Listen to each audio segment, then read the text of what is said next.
আপনি তো মনে হয় রতনের আম্মা। হ্যাঁ, আমি রতনের মা। রতন কনস্ট্রাকশনের কাজে বিদেশে 14 তলা থেকে পড়ে ওর দেহ ছিন্ন ভিন্ন হয়ে গেছে। আমি বিশ্বাস করি না। রতনের ডেড বডি পচে এমন গন্ধ হয়েছে, আসলে আমাদের আর থাকা সম্ভব হচ্ছে না। বিচ্ছির একটা গন্ধ। আমি আর এক মুহূর্তে বাড়িতে থাকতে পারবো না।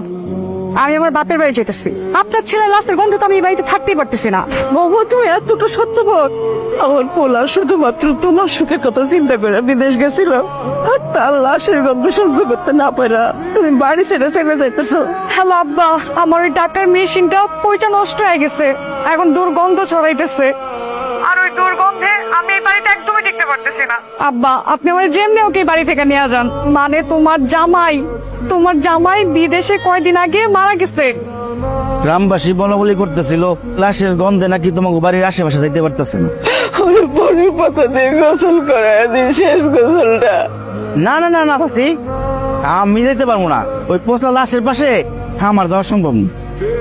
আমার রতন তোর অসুখের কথা শুই না, বিদেশ থেকে তোর টাকা পাঠায় দিতে, আর তুই এসব ভুলে গেলি। শোনো চাচি, রতন ভাই যে আমার চিকিৎসার সময় যে টাকাটা দিয়েছিল ওই টাকার খোটা দিতেছো তো, আমি ওই টাকার সুদে আসলে যা আসে সব টাকা তোমার ফেরত দিয়ে দিব। আমার পোলাটা মারা গেছে, আমার সাথে থেকে কোথায় আপনি দাফন কাফনের ব্যবস্থা করবেন? তাহলে আপনি আপনার মাইয়ারে নিয়ে পালায় যেতেছেন। পলায় যাবো না তো কি করবো? আপনার পোলার পাশাপাশি কি আমার মাইয়াটারও মাইরা ফেলামো? আমার ছেলে মরে গেছে, তার মানে পয়সা গেছে। এতদিন যে টাকার মেশিনটা ছিল সে পয়সা গেছে, তাই তো? এখন আর তার কোনো প্রয়োজন নেই। আমার বাবা তো মারা গেছে অনেক দিনই হইল। আমি কিন্তু আপনার আগে শ্বশুর না, আমি আমার নিজের বাবার মতোই সম্মান শ্রদ্ধা করি। সেই কথাগুলো আপনার মনে পড়ে বিআই সাহেব?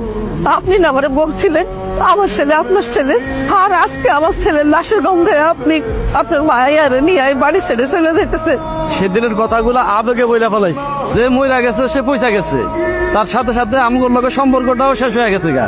আশা করি কথাটা বুঝতে পারছেন। চল দে মা, চল।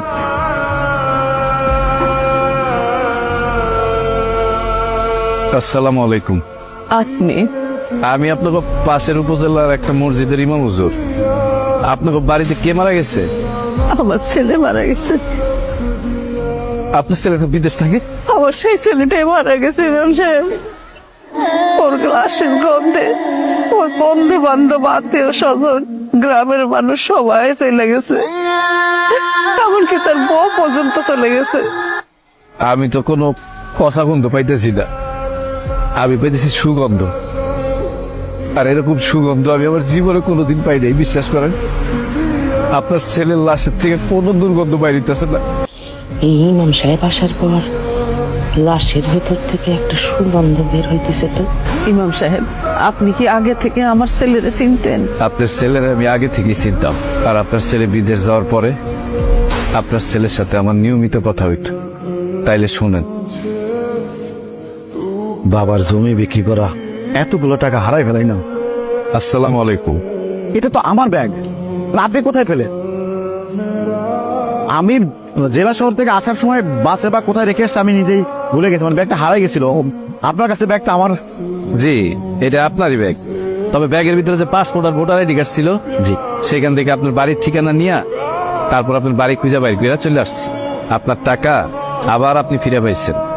আপনার ছেলে বিদেশ যাওয়ার পরে আমার সাথে নিয়মিত যোগাযোগ রাখতো, সবসময় আমার খোঁজ খবর নিত। একদিন আমি আমার ছেলে মেরে পেট পুরায় খাওয়াইতে পারতাম না। আপনার ছেলে কি করতো জানেন?